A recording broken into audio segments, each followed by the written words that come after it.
Trabalho Cristão, na mensagem intitulada 4 condições para receber o Espírito Santo. Vamos agora nos unir aos muitos milhares que estão reunidos em Madison Square Garden para ouvir a mensagem esclarecedora do evangelista Jimmy Swaggart. Evangelho de João, capítulo 7. O grande apóstolo voz de trovão e o apóstolo do amor. João 7,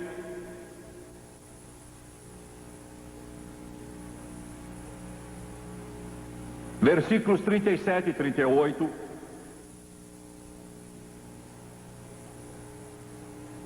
No último dia, o grande dia da festa, Jesus pôs-se de pé e clamou: se alguém tem sede, venha a mim e beba.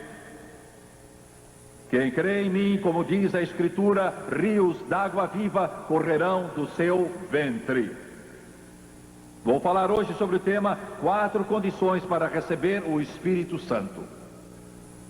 As mesmas que o próprio Jesus estabeleceu há 2000 anos e eu desejo lhes dar hoje. A maior necessidade da Igreja do Deus vivo hoje, maior que a melhor instrução, maior que talento ou personalidade, ou uma bela estrutura ou plano arquitetônico, maior mesmo que capacidade e esforços escolásticos, é o batismo do Espírito Santo. E infelizmente o mundo não conhece absolutamente nada sobre o Espírito Santo. E dolorosamente a igreja sabe pouco sobre o Espírito Santo. É a mesma coisa que um piloto de avião que nada sabe sobre aviões. O batismo no Espírito Santo é um imperativo absoluto se quisermos fazer o que Deus quer que façamos aqui na terra para Jesus Cristo.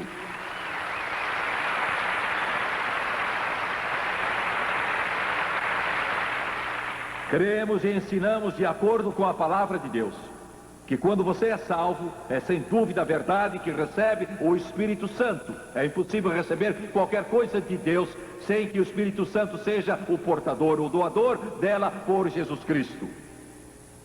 Assim, quando alguém diz que quando foi salvo ele recebeu o Espírito Santo, está dizendo a verdade. Isso é absolutamente bíblico, teologicamente correto.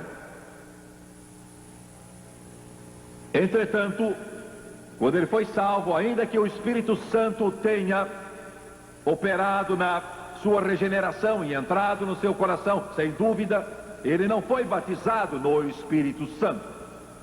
Há uma diferença entre você nascer do Espírito e ser batizado no Espírito. Você me entende? Há uma diferença entre sermos nascidos no Espírito e sermos batizados no Espírito.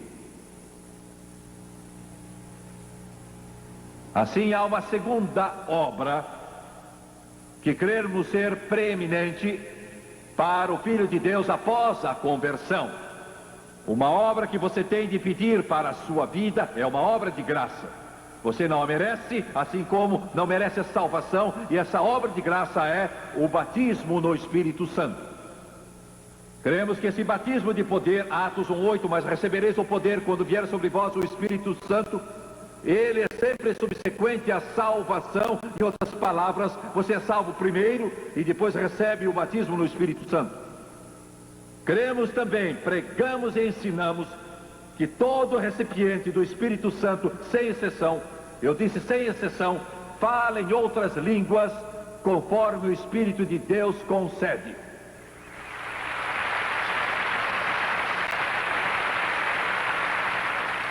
Cremos que se a sua experiência não veio com o falar em outras línguas, você não foi batizado no Espírito Santo. Isso é brusco, é claro, não me desculpo por isso, simplesmente digo, se você não quer, é com você, eu quero.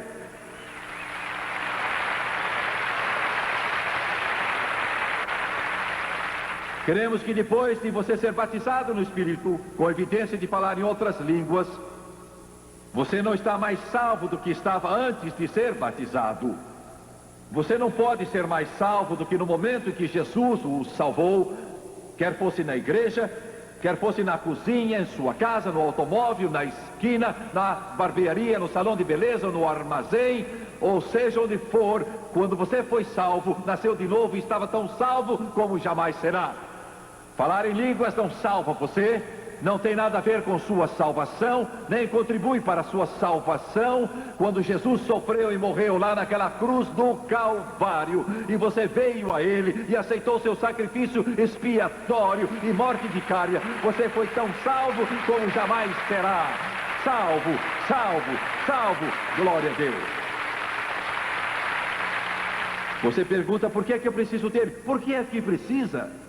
Irmão, você tem um inimigo que vem a você com as armas do inferno, e você precisa mais do que retórica, você precisa mais do que platitudes, você vai precisar mais do que religião, você vai precisar mais que uma igreja velha e morta, vai precisar do poder do Espírito Santo para encher o seu coração e vida, porque maior é aquele que está em você do que aquele que está no mundo.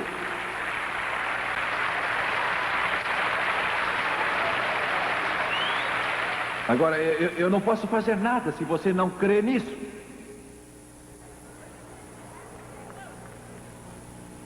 Alguém diz, bem, eu gosto de tudo que você faz, Jimmy Swaggart, gosto do que sinto, gosto do que vejo, gosto da música, eu me sento aqui na sala de visita e vejo você todas as semanas, eu choro com você, fico alegre com você, bato palmas com você, eu me levanto às vezes e ando com você, mas tenho as minhas reservas quando você fala sobre o Espírito Santo e falar em línguas, pois saiba de uma coisa, irmão, ouça bem o que eu digo, a razão que você sente o que eu prego, a razão que toca o seu coração, a razão que você volta a me ver na sua televisão, não é por causa de política, nem por causa de capacidade, não é por causa de Jimmy Swaggart, não é por causa de talento, mas é por causa do poder do Espírito Santo que corre como rio através desse pobre, fraco instrumento que sai e toca o seu coração e sua vida, e toca o seu espírito, o Espírito Santo.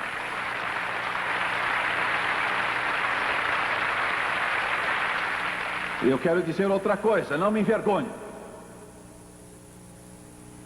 Não me envergonhe. Não me envergonho do poder de Deus. Não me envergonho do poder de Deus. Não me envergonho da glória do céu. Não me envergonho da alegria que enche minha alma. Eu não me envergonho desse Jesus que vive em mim. Não me envergonho do poder do Espírito Santo. Eu digo ao presidente dos Estados Unidos, não me envergonho. Eu digo aos dignos membros do Congresso, não me envergonho. Eu digo ao Papa em Roma, não me envergonho. Digo aos anjos do céu, não me envergonho. Quando estiver perante Ele, vou bradar 1 milhão de anos. Graças a Deus, me salvou e me encheu do Espírito Santo.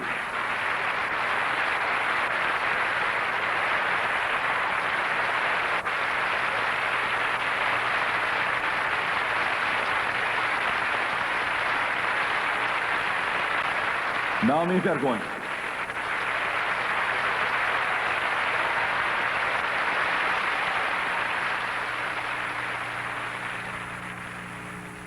Jesus estava em Jerusalém, era a festa dos tabernáculos, provavelmente durante o mês de outubro. Era a última grande festa do ano judaico. Era assim como a nossa conferência anual. Eles acampavam durante 7 dias da semana, e no 8º dia havia uma grande convocação. Todos os homens deviam estar lá. E se isso aconteceu naquele determinado dia, eu não sei, mas eu estou certo de que milhares e milhares deviam estar lá. Jesus era um deles. E naquele dia, quando eles se congregavam, uns 70 bois tinham sido oferecidos em sacrifício a Deus. E no final dessa convocação, no 8º dia, um sacerdote vinha com um cântaro de ouro e retirava a água do poço de Siloé, enchia o cântaro de ouro com aquela água do poço de Siloé, e então a tomava e erguia e a derramava, e ela caía numa calha de prata, e essa água então corria por ela e descia para o vale de Cedron, ou ribeiro de Cedron. E nesse momento as trombetas soavam, e havia um clamor que se levantava no meio do povo em muitas dezenas e dezenas de milhares. E naquele momento, no 8º dia daquela festa, o último dia da festa, o grande dia, o 8º dia, a Bíblia diz que Jesus bradou, e o grego indica que bradou alto. Sua voz se ouviu no meio do povo, e eles ficaram olhando aquela água clara e cristalina que vinha do poço de Siloé correndo. E era o que ele tinha vindo cumprir. Ela era o tipo e ele era o grande antítipo. Por quase 1400 anos, eles a derramavam e derramavam e derramavam, significando que as águas iriam correr, iriam molhar a terra com as chuvas serôdias. E quando Jesus a viu descendo do cântaro, ele então clamou em voz bem alta. A sua voz teria sido ouvida a quase 1 quilômetro. Ele disse: se alguém tem sede, que venha a mim e beba. Aquele que crê em mim, como diz a Escritura, rios de água viva correrão do seu ventre. Ele ainda diz isso hoje.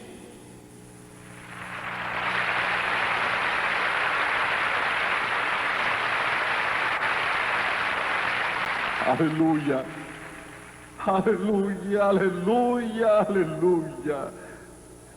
Glória ao teu santo nome, ao teu grande nome.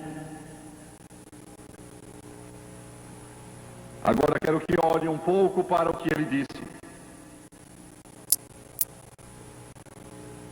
Ele está falando no batismo do Espírito Santo, porque no versículo 39 diz: e isto ele disse do Espírito, que haviam de receber os que nele crescem, porque o Espírito ainda não fora dado, porque Jesus não tinha sido ainda glorificado. Muitos da multidão, ouvindo esta palavra, diziam: em verdade, este é o profeta. Outros diziam: este é o Cristo. A primeira palavra que ele disse naquele memorável dia, o último, o grande dia da festa, ele disse: se alguém tem sede,